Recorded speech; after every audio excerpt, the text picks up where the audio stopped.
Okay, so happy Sunday, everyone, and blessed Sunday, of course. So for today, we're going to discuss about the factors affecting employee behavior. So our presenter, of course, Madam Melody, will be able to share three sub-topics related to this discussion. And of course,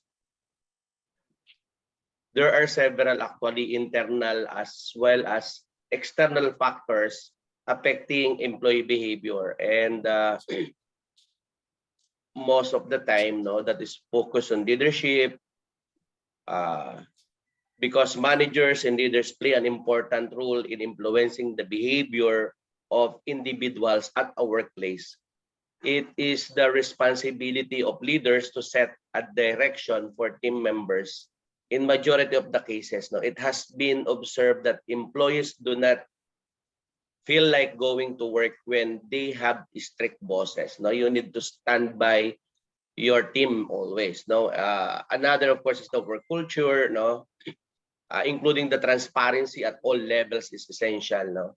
The job responsibility, effective communication, because we want let them express their views and come out with their issues and concerns. Family and personal life, relationship at work is also considered with this topic. Okay, so there are certain ways to influence employee behavior, which I think our presenter are very much ready to share with us all with that topic. Okay, and to give us more details about the topic, let us all welcome Madam Melody. Go ahead, Madam. Good morning po. Good morning, classmate, and good morning, Doc. So, happy Sunday, everyone. So, I'm Melody Hamito, and I'll be discussing the factors affecting employee behavior, which is the motivation, commitment, and employee engagement.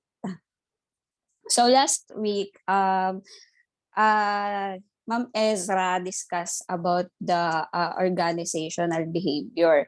And speaking of that behavior, this time yung employee behavior naman po yung i-discuss ko. So, employee behavior is how employee act or react to a certain behavior in a certain situation in their workplace. So that's the employee behavior. So how these factors affect the employee behavior?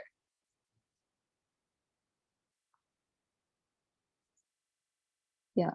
This discussion will answer the question on how will these factors affect the employee behavior. So first, let's identify what is motivation. Motivation is derives from the Latin word movere, which means move or movement. Then from its root word na motive means reason of doing something. And then the motivation is the strength and the direction of behavior and the factors that influence people to behave in a certain way. So in addition to that, motivation is a reason for acting or behaving a particular. Oops, wait. Wait lang po. Pala decision yung slides. Wait lang. So yan. You might be motivated to achieve something or to avoid something. So that's the motivation. And we have two types of motivation. The first one is intrinsic motivation. Intrinsic motivation is a person or an employee is doing an activity for its inherent satisfaction and for the fun or challenge. When we say inherent satisfaction, it means existing in something as a permanent, essential, or characteristic attribute. So it's a permanent permanent fulfillment or permanent contentment. Then intrinsic motivation din po is the need to be competent and self-determining. The feels of or the need to be competent and self-determining. Then intrinsic motivation also is it provides them with a reasonable degree of autonomy or freedom to act opportunities to achieve and advance, and scope. Wait lang po ulit.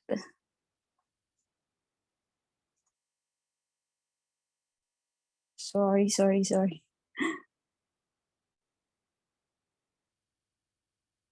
Ayan. And scope to use and develop their skills and abilities. So ginagawa nila ang isang bagay or ang activity or their job para dito sa mga bagay na to. Like para ma-feel nila yung fun or challenge, or na-feel nila yung fun or challenge, kaya nila ginagawa yung job or yung work. And then, yan, na-feel din nila yung need to be competent and self-determining sa trabaho. And then the second type of motivation is extrinsic motivation. It is an external goal, garnering praise and approval, winning a competition, or receiving an award or payment. So this most likely is yung mga bagay or things, external, tangible, kumbaga. So the next slide will show us yung difference of intrinsic and extrinsic motivation. Intrinsic motivation, ito po yung examples, like they feel the enjoyment, purpose, growth, curiosity, their passion, and self-expression, and fun and fulfillment. Then, while the extrinsic, ito po yung promotion, pay increase, bonuses, praises, or avoidance of punishment, discipline, and criticism. So that's the difference between the two.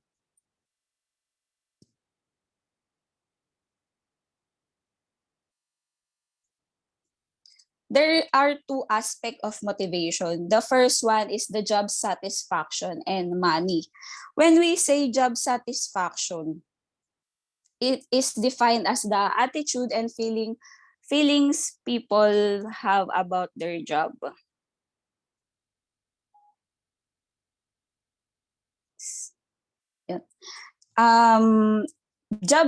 In addition to that, job satisfaction is a positive and favorable attitude towards the job, while the negative and non-favorable attitudes towards job is a job satisfaction.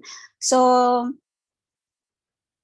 motivation and job satisfaction, there are factors that affect the job satisfaction. One is the intrinsic motivators. Intrinsic motivators are yung skill variety, task identity, task significance, autonomy, and feedback sa kanilang trabaho. Then the quality of supervision, pag sinabi natin quality, supervision, overseeing or watch over. So yung kalidad nung pagsusupervise sa kanila. Diyan, doon po naaapektuhan yung job satisfaction of an employee. Then success or failure. Obviously, success is result to job satisfaction, while yung failure, it result to dissatisfaction or job dissatisfaction.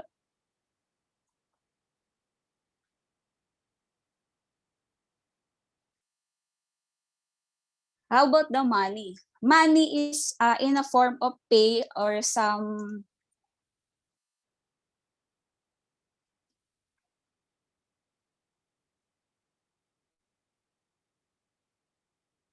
ayaw niya. Wait lang po.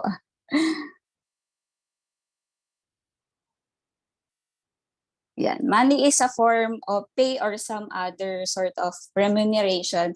The most obvious in extrinsic reward. So basically, ito yung sahod or yung nare-receive natin na benefits from our company. Yun po. So how money affects our motivation. So yun, may question po ako. Do money incentive motivate people? Yun po yung question ko. Pwede kayo mag-answer sa chat box po. Kung agree kayo na money incentives motivate people. Oh, yan. Thank you, Ma'am Ruth. So yes, the answer is yes. Totoo naman po na nakaka-motivate ang money or yung malaking salary. But meron siyang nakaakibat na responsibility sa ating work.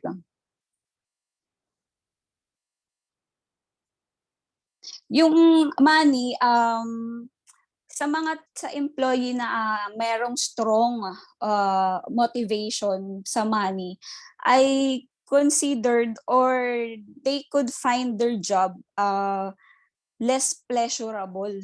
So parang binibasican lang nila yung mga bagay-bagay pagka money lang yung motivation nila. It's a short term, kumbaga. It's a short term. Yung pagkatapos ng sahod, parang pagkatapos ng sahod, yes, ganado ako, gano'n.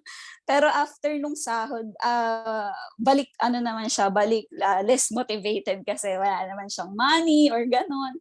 Gano'n yung mga eksena pagka motivation nila ay money lang. Money also provide positive motivation. It serve a high tangible means of recognition.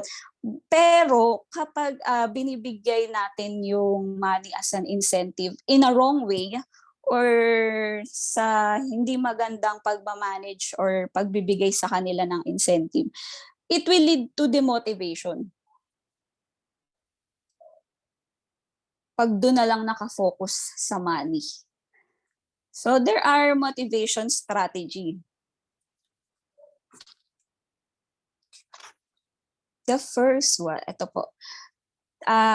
Factors affecting motivation strategy and the HR contribution or the human resource contribution. Paano nga ba natin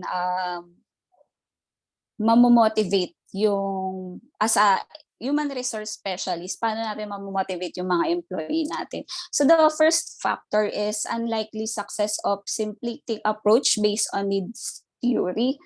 As an human resource, avoid the trap of developing and supporting strategies that offer prescriptions of motivation. And the next is a working environment where employees valued for what they are and what they do. So napaka-importante ng working environment. Nakakapaloob dun yung culture, yung behavior din ng other employees, and mahalaga siya, especially sa akin kasi sabi nga 'di ba, yung surround yourself with people na makakatulong sa iyong as an inspiration or makakatulong sa pagmo-motivate ng sarili. So as an HR, encourage the development of performance management, process that provide opportunities to agree expectation and to recognize accomplishments. So yun, mahalaga na nare-recognize natin yung effort ng bawat empleyado kasi it's motivated them to. Parang yung sa intrinsic motivation. So hindi lang siya about the external goals o hindi lang siya basta yung nakikita natin. Extrinsic motivators, yun yung not last long. Yung sinasabi ko nga like yung money, yung pay, yung benefits, and the recognition or yung praises. Eventually, makakalimutan din ng tao kung ano yung mga nagawa mo nung una eh. Especially sa panahon ngayon na masyadong competitive yung mga tao. As an human resource specialist, develop total reward system that provide opportunities for both financial and non-financial reward to recognize achievement.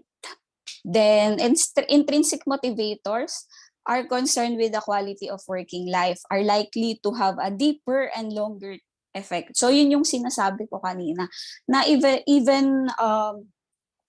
even years, even wala ka na sa company, madadala mo siya into another company na tutulong sa'yo na mag-grow. So as an human resource specialist, develop intrinsic motivation by paying attention to job design, ensuring that managers are aware of its importance and their role in designing intrinsically intrinsically motivating job. So napaka-importante rin talaga nung human resource specialist kasi sila yung overseeing the managers din, no? Hindi lang towards dun sa empleyado. So next factor is some people will be much more motivated by money than others. It cannot be assumed that money motivates everyone in the same way and to the same extent. So yun nga, hindi lahat ng empleyado money lang yung kanilang motivation. Marami tayong may encounter na even us. So I admit na na hindi lang money ako nagtatrabaho sa current job ko. Actually, I've been working at that company for 4 years. So na masasabi ko na hindi lang about money eh. Kapag masaya ka sa ginagawa mo, ganun. Yung motivation mo most likely nararamdaman. So yun, as an HR specialist, avoid the introduction of a performance-related pay scheme in the behalf that it will miraculously transform everyone overnight into well-motivated, high-performing individual. So as an HR specialist, yun nga, hindi mo lahat mapiplease sa mga incentive, hindi lahat magbabago ng isang iglap pagka tinaasan mo agad yung sahod nila. May na-encounter ako before na gusto ko umalis sa company and then inoferan ako ng mas mataas.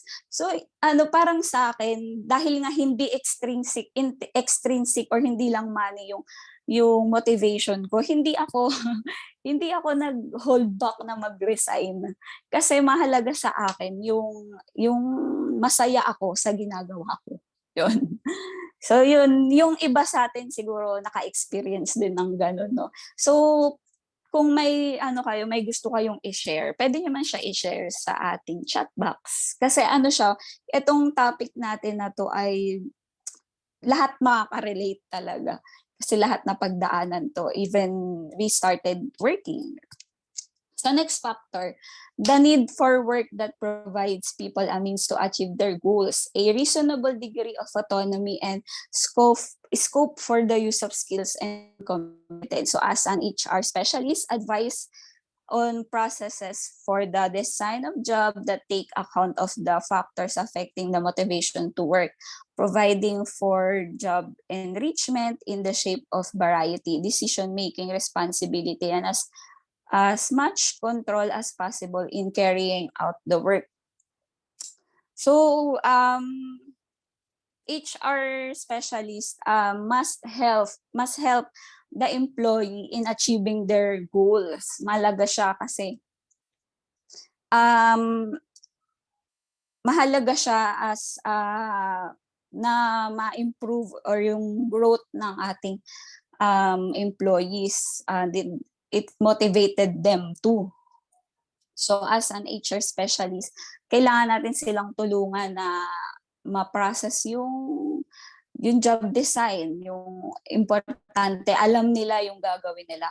The next factor is the need for opportunity to grow by developing abilities and career. So as an HR specialist, provide facilities and opportunity for learning through such means as personal development, planning processes, as well as more formal training, develop career planning processes. So as an HR specialist, kailangan nagde-develop din tayo ng mga training. So I experienced naman to my previous job, pinadala nila ako for a training para kasi before hindi natin maiiwasan yung nag-a-attitude aminado ko lalo na nung bago ako na pina-experience din nila kung ano yung na-experience nila sa akin para maintindihan ko o ma-process ko by myself kung ano yung pinagdadaanan talaga ng isang manager or isang leader.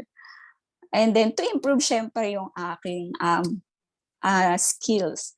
Then, factors affecting motivation strategy. The next one is the cultural environment of the organization in shape of its value and norms will influence the impact of any attempts to motivate people by direct or indirect means. So as an HR, advice on the development of a culture that support processes of valuing and rewarding employee.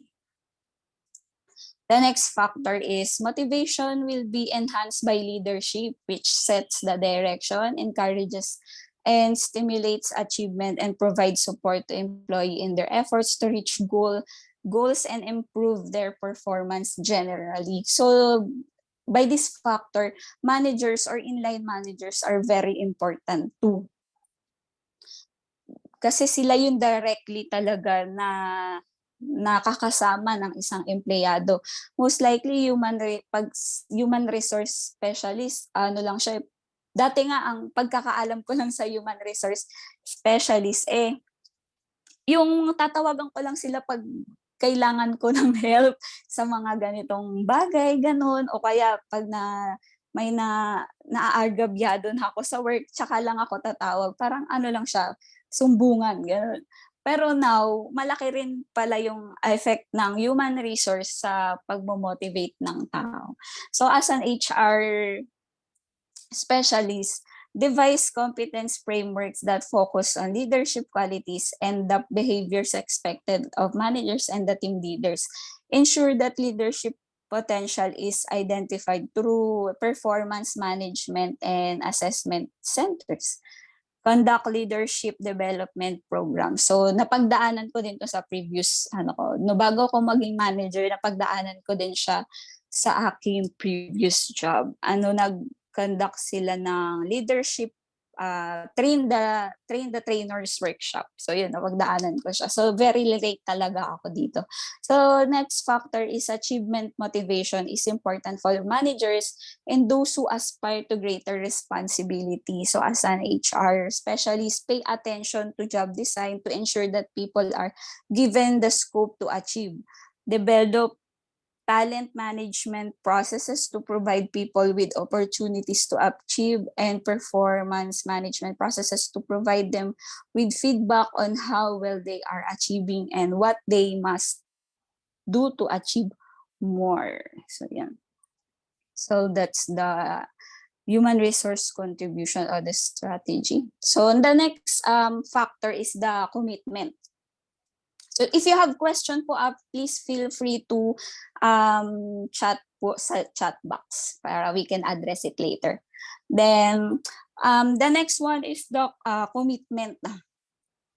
It is referring to attachment and loyalty. It is associated with the feelings of individual about the organization. In addition to that, making an agreement. A commitment is making an agreement to achieve the desired result of or outcome, no matter how effort and time it might take, accompanied of clear purpose and determined plan of action. It incorporates hard work. Hard work. Yun yung natin, keywords, loyalty, hard work, and agreement to achieve the desired result. So that's the commitment. Bakit mahalaga yung commitment sa isang organization? It enables workers to respond best, most creatively. It may result in consensus and self-directed application to do the job, regular attendance, and need for less supervision and high level of discretionary effort. Employee with high level of commitment stay longer in the organization. So most likely, committed persons, yun yung nagtatagal sa isang company or sa isang organization. Makikita mo din sila na bira silang malate or umabsent kasi they are very committed to their job or the organization.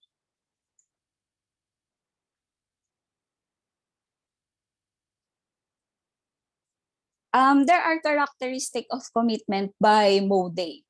Number one, characteristic of commitment or as characteristic of a committed person has a strong desire to remain a member of the organization. Yung strong will para magstay ka sa isang company. Kahit naman siguro sa relasyon, as committed person sa isang relationship, willing ka to stay in that relationship. A strong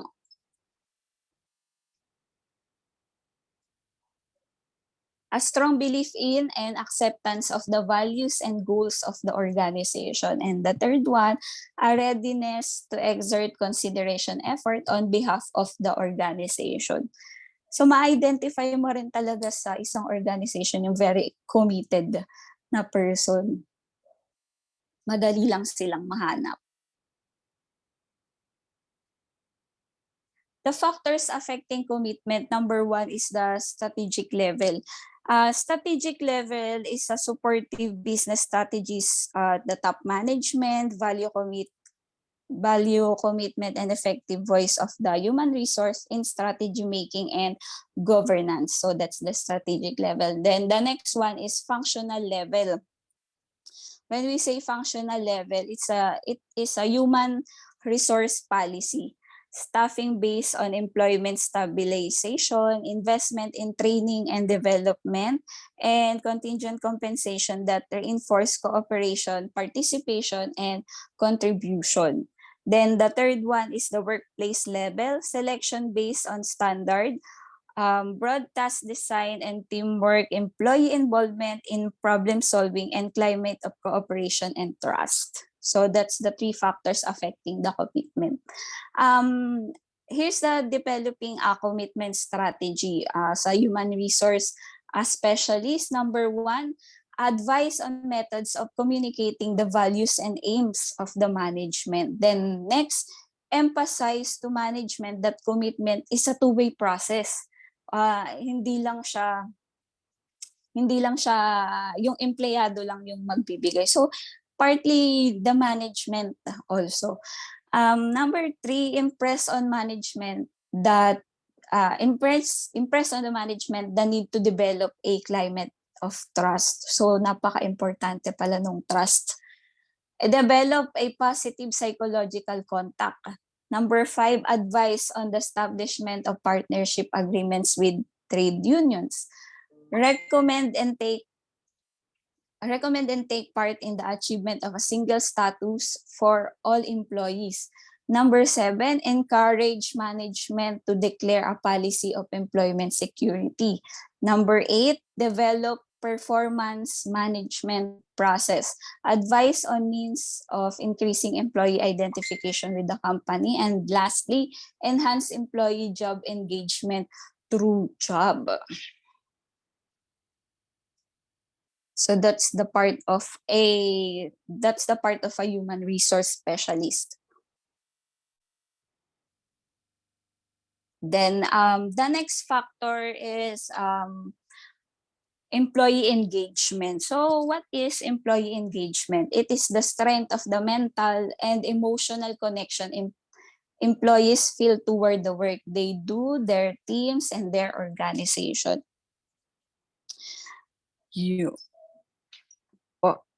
Then employee engagement, according to William Cam, it is the harnessing of organization members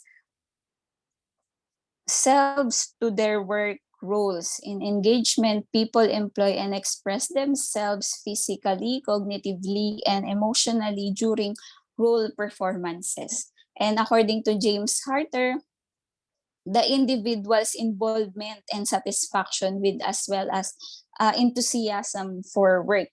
Then according to William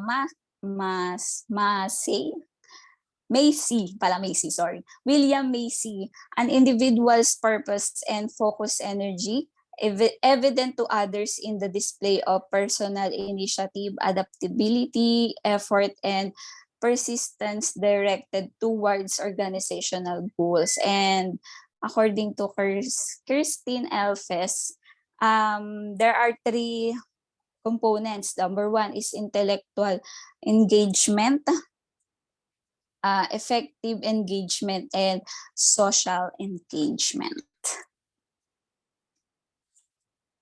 What's the difference of job versus organizational engagement? Job engagement is being positive towards their job.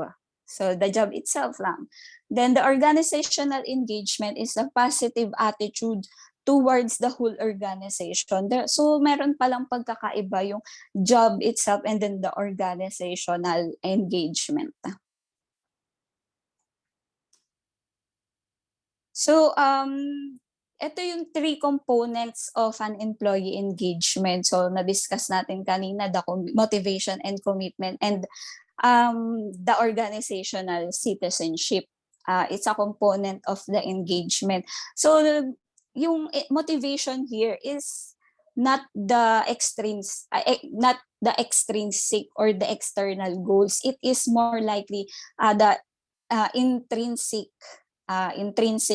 motivation. And yung commitment naman dito is emotional attachment, loyalty, and involvement to the organization. So, they're in overlapping, so isa't isa din. Organizational citizenship naman po, it is the culture or the behavior ng bawat empleyado sa isang organisasyon. Lang po. Yun po yung tatlong components ng employee engagement. So how will we enhance employee engagement? Number one is the line manager. So sabi ko kanina, napaka-importante ng role ng isang line manager. Line manager should enhance engagement management through the following. Number one, line manager should make employees aware of their individual strength. Provide continuous feedback on how those strengths are being used. Next, clear the path so that employees can do what they do best without unnecessary distraction.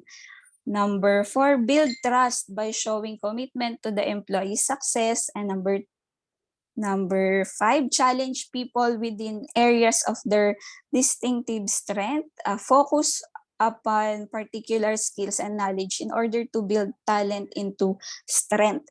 Give employees ownership and creation of their outcome. So very important talaga si line manager, especially sa akin kasi ako ay nagli-lead ng isang organization. Wala akong HR na kasama sa tabi ko. Most likely ako lang yung nag-handle ng buong restaurant. Then next one is job design. Job design is an important factor in enhancing the engagement. People come to work for pay but get engaged at work because the work they do is meaningful. Sabi po yan ni William Macy. So, yeah. Next one is learning and development program. So, yun, as I discussed kanina dun sa HR human resource strategy, very important yung learning and development program kasi nagbibigay siya ng growth nagbibigay siya ng growth sa mga empleyado. Not only yung personal growth, yung kaalaman nila sa trabahong ginagawa nila is very important. So performance management, pag sinabi developing engagement through reward or performance management pala muna, sorry. Pag sinabi mang engagement, developing engagement through performance management, ito po yung pagbibigay ng feedback sa ating mga empleyado, sa mga employees. Yung feedback kasi nakaka-encourage siya. Through feedback, nalalaman ni employee kung ano yung mga dapat niyang i-improve, ano yung mga dapat na changes para ma-improve yung kanyang growth sa isang organization. So developing engagement through reward.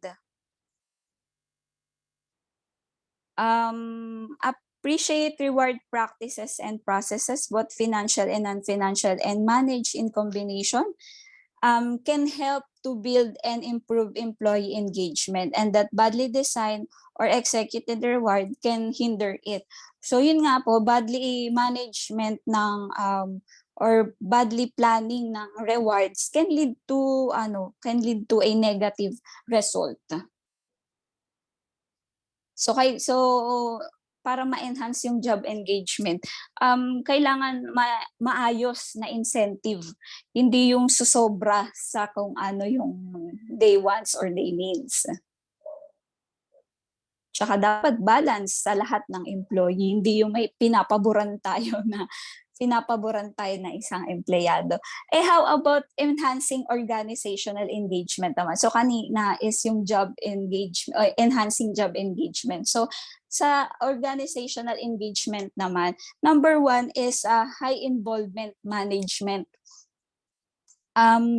Mas people are most likely, or employee most likely engage pagka highly involved yung mga empleyado. Hindi lang yung laging manager yung nagsasalita or nagde-decide sa mga bagay-bagay. Kasi lalo na yung sa isang organization, employee talaga yung employee yung nagte-take action. So mahalaga yung kanilang feedback towards the job, kasi doon din tayo nag-improve as a manager sa decision makings natin. Ayun, mahalaga din yung pinapakinggan yung mga employees natin, kasi sila yung talagang nakaka-experience nung service na ino-offer natin.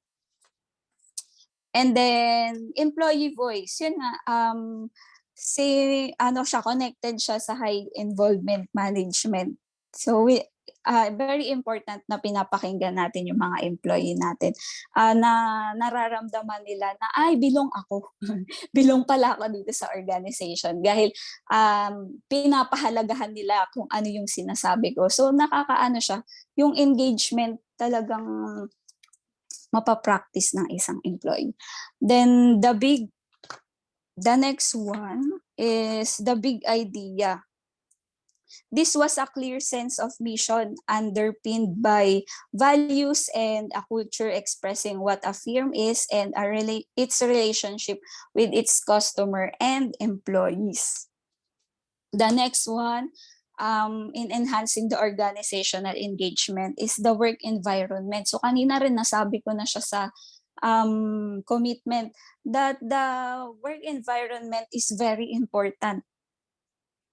It means developing a culture that encourages positive attitude to work, promoting interest and excitement in the jobs people do, reducing stress, and recognizing the importance of social interaction. The engagement can be achieved through effective leadership of a strong positive culture that ensure that enactment of organizational values through strong well-being, through careful design of system and jobs to enable employees to contribute through full use of their knowledge and skills. Yun po yung kung paano natin ma-enhance yung organizational engagement. So nakita niyo na yung next slides ko. So may downside. May downside yung being sobrang engaged sa job and organization, sa organization. So hindi ko sure kung ako lang to, pero nakakaramdam tayo ng burnout napagdaanan natin tong burnout. So hindi ko sure kung ako lang to, pero pwede naman po kayong umamin sa chat box. Pwede naman po kayong umamin kung naramdaman nyo na once yung burnout. So sabi nga nila, ang sobra ay nakakasama. So So sobrang ano yung sobrang engaged natin sa company, lalo na yung kung hindi nakikita natin or hindi natin nararamdaman na may resulta or hindi natin nakikita na yung goals ay naa-achieve, nakaka-burnout siya 'pag sobra. So naramdaman niyo na po siguro yun. So yung burnout is a syndrome of emotional exhaustion and cynicism. Burnout can take place when individuals are placed under too much pressure to perform. It is sometimes called disengagement. Burnout can result in failure, absenteeism, or leaving the organization.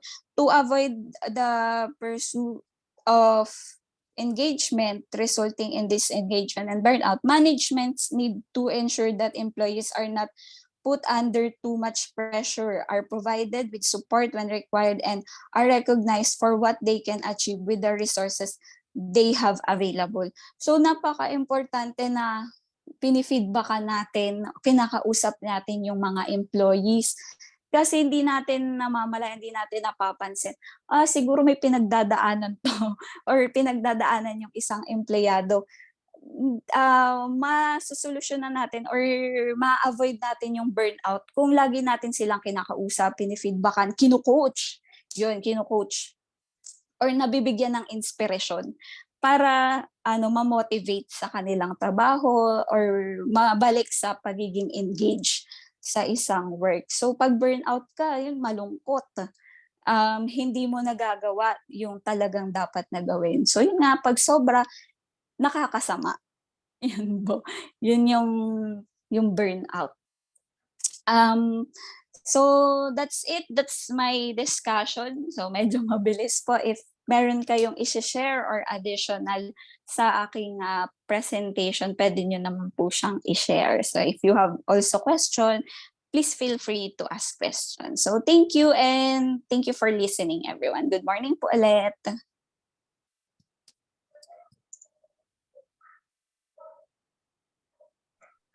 Okay, thank you very much, Madam, for your a well comprehensive discussions of the topic. No, of course, as what our presenter mentioned, no, we are always asking how to get the most out of people is a concern shared by all those involved in managing people. Okay, so defining the best can be challenging. No, it might be really effective. Alternatively, it can be arbitrary behavior. No, so as our presenter mentioned, no, regarding the discussions about factors affecting the employee's behavior, no, and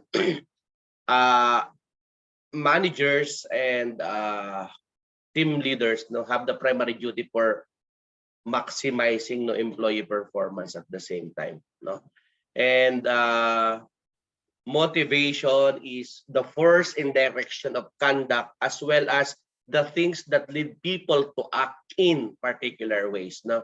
So the degree to which a person identifies with and is involved in a particular organization is known as a commitment, no, and engagement is a state commitment to one's job and to the organization where one is driven to perform at a high level.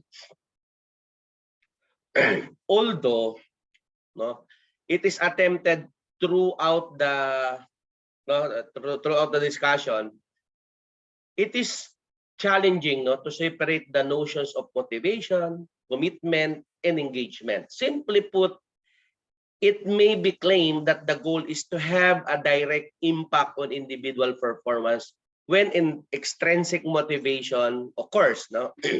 So when things are done to or for people in order to motivate them, such as through compensation or praise, no? So in contrast, managerial activities can have an impact on the stage of being involvement and commitment. So they are not as immediate or direct as the direct tools employed, no, in individual incentive tactics, no. So the focus of engagement in commitment strategies may be primarily on pursuing initiatives that benefit all employees, such as changes to the workplace, no.